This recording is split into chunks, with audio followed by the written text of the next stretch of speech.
জায়গাটা ভীষণ সুন্দর।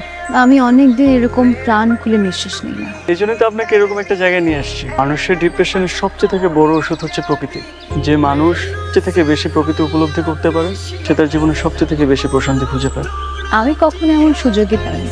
আমার প্রায় পুরোটা জীবনে কেটে গেছে বন্দিশালার পাখির মতো। যে জীবনে এত ঝড় ঝাপটা বয়ে গেছে সেই জীবনে জীবনকে উপলব্ধি করতে পারলাম না, আবার প্রকৃতি। আপনি তো সব বাধা ভেঙে বেরিয়ে এসেছেন, এখন একটু নিজেকে নতুন করে তৈরি করেন না, তাহলেই তো হয়। চাইলে কি সব পাওয়া যায়? সৃষ্টিকর্তা আমাদের সব আশা পূরণ করেন না। ওই যে কথা বলে না, যা পাই তা চাই না, আর যা চাই তা পাবো। আপনি যদি আপনার জীবনে সবকিছু পেয়ে যান তাহলে তো আপনি আপনার অস্তিত্ব হারিয়ে ফেলবেন। আমাদের জীবনে আমরা সবকিছু পেয়ে গেলে আমাদের না পাওয়ার আফসোসটা থাকে না। না পাওয়ার আফসোসটাই আমাদেরকে পুড়িয়ে খাঁটি করে, অস্তিত্ব খুঁজতে সাহায্য করে। অস্তিত্ব খুঁজে লাভ কি বলেন, যেখানে জীবনটাই একটা অমাবস্যার অন্ধকার। অন্ধকারই তো আলোর অস্তিত্ব। অন্ধকার যদি না থাকে তাহলে আলো তো মূল্যহীন হয়ে যাবে, আর এই অন্ধকারই আপনাকে আপনার পথ খুঁজতে সাহায্য করবে। আচ্ছা, আপনাকে এখানে এনেছি আপনার মনটা ভালো করার জন্য। এসব কথা এখন বাদ দিই। আপনাকে কিন্তু শাড়িতে অনেক সুন্দর লাগছে। শাড়িতে সব মেয়েদেরকে সুন্দর লাগে, বাট আপনাকে একটু বেশি সুন্দর লাগছে। শাড়িটা আমি আমার মায়ের জন্য কিনে রেখেছিলাম। শাড়িটা কেনার সময় এতটা সুন্দর লাগেনি যতটা আপনি পরার পর লাগছে। ধন্যবাদ। আসলে আমার মনে হয় না আমি আপনাকে ধন্যবাদ দিয়ে শেষ করতে পারবো। আপনি না থাকলে যে আমার কি হতো আমি জানি না। কিছুই হতো না। উপরওয়ালা আমাদের এই দেখাটা আপনাকে আগে থাকতে নির্ধারণ করে রেখেছেন। তিনি নির্ধারণ করে রেখেছেন বলেই আপনি এখানে আছেন আর আমি এখানে। একদম পারফেক্ট সময় এসেছো। কত করে ফুল? 30 টাকা। 3 পিস দাও। এটা রাখো। ফুল আমার ভীষণ পছন্দ। আমাকে দেখছেন? আমার আপনাকে ধন্যবাদ। সাদা গোলাপ আমার খুব পছন্দ, জানেন? তাই আপনাকে আজকে ভীষণ সুন্দর লাগছে। শাড়ি, হাতে গোলাপ, বাঙালি নদীর এই সাজ যে কোনো সরকারি অপশন রেখে হার মানে। ধন্যবাদ। You welcome. চলুন আমরা সামনের দিকে কোথাও হবে।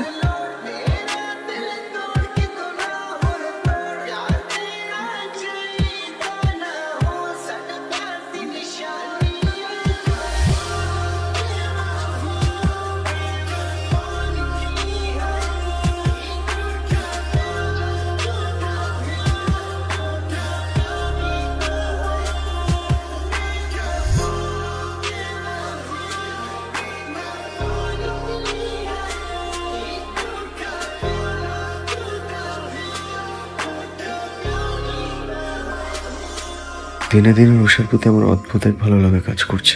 আমার পৃথিবী জুড়ে মনে হচ্ছে এখন শুধু ওরই বিচরণ। ও আমার কাছে না থাকলে মনে হয় আমি শূন্য হয়ে যাব।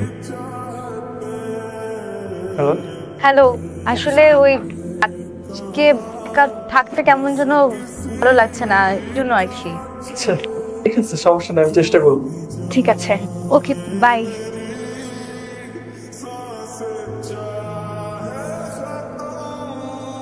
রুষা, রুষা, রুষা, রুষা, রুষা, রুষা।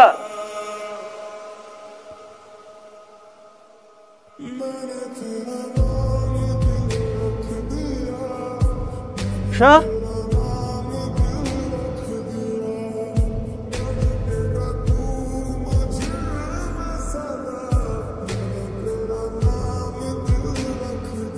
আপনি কই ছিলেন? কই গেছিলেন আপনি? আপনি বাসায় নাই কেন? আপনার ফোনটা আপনি রুমে রেখে গেছেন, কোনো খোঁজ খবর নাই। কই গেছিলেন আপনি? আপনি এত উত্তেজিত হয়ে গেছেন কেন? কি হয়েছে? চিত হয়েছে মানে? আপনার ফোন আপনি রুমে রেখে গেছেন, বাসায় আপনি নাই, গেলাম ছাদে আপনি নাই। কই গেছিলেন আপনি? আপনি কি ভাবছেন আমি হারাই গেছি? আপনাকে হারাইতে দিল তো। আরে আমি তো এই যে পার্সেলটা আনতে গেছিলাম, এই জন্য আমি না ভাবছি যে আমি জাস্ট যাবো আসবো, সেজন্য ফোনটা নিয়ে যায় নাই। আর ওই ডেলিভারি ম্যান এই লোকেশনটা খুঁজে পাচ্ছিল না, তো আমি দাঁড়াইছিলাম, এই জন্য দেরি হয়ে গেছে। আপনি থামেন তো, অনেক হয়েছে। এরকম আর কখনো করবেন না প্লিজ। আর যদি যেতে হয় নিচে অথবা কোথাও আমাকে বলে যাবেন। এটা আপনার গ্রাম না, ঢাকা শহর। একটু মাথায় একটু একটু একটু একটু একটু কমন সেন্স আনেন। ফোনটা সাথে রাখেন প্লিজ।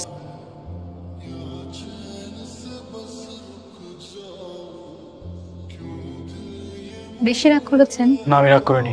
আচ্ছা আমি সরি, আমার এরকম আর কখনো হবে না। ওকে, সমস্যা নেই।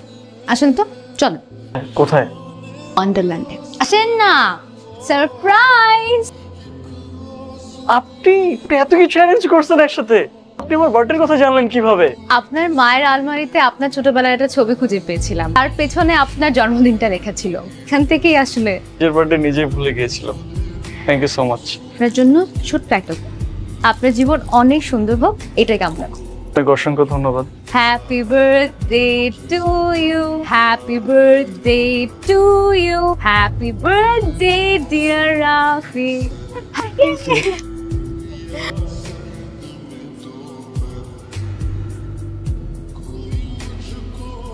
তার জীবন সুন্দর করে দিলাম। রাফির থেকে আমি যত দূরে যেতে চাচ্ছি, ততই যেন ও আমাকে চুম্বকের মতো করে টানছে। কোনোভাবেই আমি তাকে হ্যালো, হ্যালো, কি করছেন? কিছু না, এই তো রান্না করছিলাম। কেন? আচ্ছা, আপনি তাহলে একটু রেডি হয়ে থাকেন, আজকে আপনাকে নিয়ে একটা সুন্দর একটা জায়গায় ঘুরতে যাব। ঠিক আছে, ঠিক আছে, রাখি। বাই। আজকে আমি রুষাকে এই রিংটা দিয়ে বিয়ের জন্য প্রপোজ করবো, যেন মিথ্যে বিয়েটাকে সত্যিকারে রূপান্তরিত করব। আমি জানি রুষাও আমাকে ভালোবাসে। রুষা, কই আপনি? তাড়াতাড়ি আসেন, আরামে আসেন, কোনো সমস্যা নেই। কেমন আছেন? আপনারা এখানে? পুলিশ কোনো বাসায় কেন আসে? আসামি ধরতে। কিসের আসামি? কি বলতেছেন? আমি কিছু বুঝতে পারছি না। এখন বুঝতে পারবেন, এটাই স্বাভাবিক। সার্চ করো। এই দাঁড়ান, সার্চ? আমি রেডি। এই তো, যার জন্য এত আয়োজন, এত কিছু, এত সার্চ এন্ড অল দিস, আপনি নিজে এসে হাজির হয়েছে। কি ম্যাডাম, ভালো আছেন আপনি? আপনাকে অনেকদিন যাবত খুঁজছি। দেখেন, রুষা যথেষ্ট ম্যাচিওর, যে সিদ্ধান্তে ওর বাসা থেকে বের হয়েছে। এখানে ওকে জোর করে এসে ধরার কোনো মানে হয়? আপনারা ওকে ধরতে পারেন না। সে তার নিজের ইচ্ছাতেই বাসা থেকে বের হয়ে এসেছে, এই কথাটা ঠিক। কিন্তু আপনার ইনফরমেশনের মধ্যে ছোট্ট একটা গ্যাপ আছে। উনি বাসা থেকে বের হয়ে আসার আগে ওনার স্বামীকে মেরে তারপরে বাসা থেকে বের হয়েছে। আর কি বললেন? রুষা? ওনার নাম রুষা না, রূপা ইসলাম। আপনি এগুলা কি বলতেছেন? রুষা উনি রূপা ইসলাম না, বলতেছো না কেন তাকে? বলো তুমি। দেখেন ভাই, আপনারা মনে হয় পাগল টাগল হয়ে গেছেন, কোনো একটা মিস ইনফরমেশন হয়েছে। আমি প্রিটি শিওর। এখান থেকে যান প্লিজ। আমরা কোনো ভুল করছি না, আমি পাগল হয়ে যাইনি। আমার মনে হচ্ছে আপনি পাগল হওয়ার অভিনয় করছেন। আমার তো এখন মনে হচ্ছে এই ষড়যন্ত্রের সাথে উনিও জড়িত। ওনাদের দুইজনের পরকীয়ার বলি হয়েছে রিফা। আপনাদের দুইজনের প্ল্যানেই রিফাতকে হত্যা করার চেষ্টা করা হয়েছে। আমি আপনাকে ঠান্ডা মাথায় বুঝায় বলছি, আপনার কথা ভুল হচ্ছে।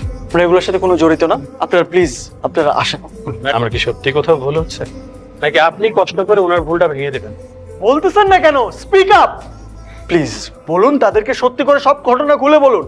ওনারা ঠিক বলছেন, আমি রুষা না, রূপা ইসলাম। তার মানে ওনারা যা বলতেছে সব সত্যি বলতেছে? আপনার স্বামীকে খুন করে এখানে আসছেন? আপনি আমার সাথে এতদিন মিথ্যা অভিনয় করছেন, এটা আপনি কেমনে করলেন? আমি আপনার সাথে তো খুব ভালো ছিলাম, আপনি আমাকে সবকিছু খুলে বলতে পারতেন না? পারতেন তো। এতদিন আমার সাথে অভিনয় করছেন না?